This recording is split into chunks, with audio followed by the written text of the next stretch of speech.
Hello guys, আজকে আমরা সবাই আমি আমার বড় ছেলে এসেছি বই দেখতে বহরমপুর মোহন হলে। বাবা ছেলেকে ঘরে রেখেই চলে এসেছি, কোনো উপায় নেই, কারণ ছোটো ছেলেকে এসির মধ্যে নিয়ে বই দেখতে যেতে হবে না। খুব ইচ্ছা করছিল হান্টেড মুভি দেখতে, হান্টেড 3D মুভিটা, ওটাই দেখতে এসেছি। আমি আর ছেলে ট্রেন ধরেই চলে এসেছি দেখতে দেখতে। হাই কর।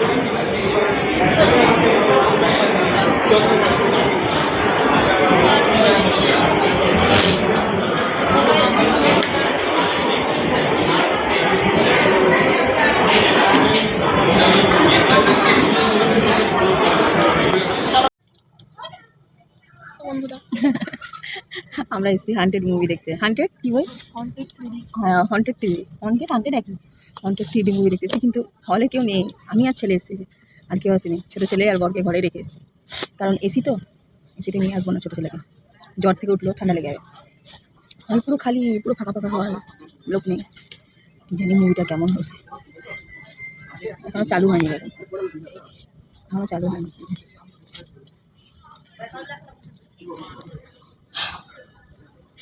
দেখি বইটা, অনেক বছর পর একা একা আমি আর ছেলে এলাম, একা আছি না কোনো বই দেখতে। খুব ইচ্ছা করছিল বই দেখতে, ভূতের বইটা বেশি ভালো লাগে হরার।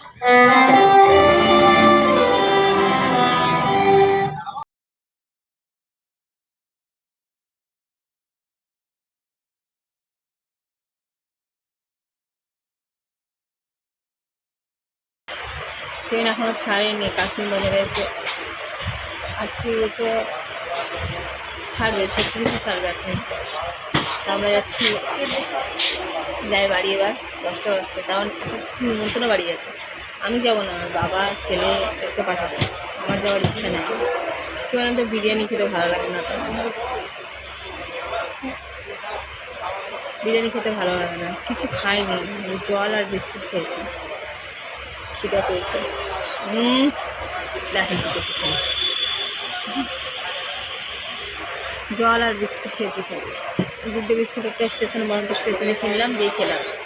বাড়ি যাবো, যে দেখি কি বাবা বলবে তুমি যাও, কোনো তো আমি যাবো না, আমি বাড়িতেই থাকবো। এখনো ট্রেন ছাড়ছে না কেন রে, ভালো লাগছে না তো।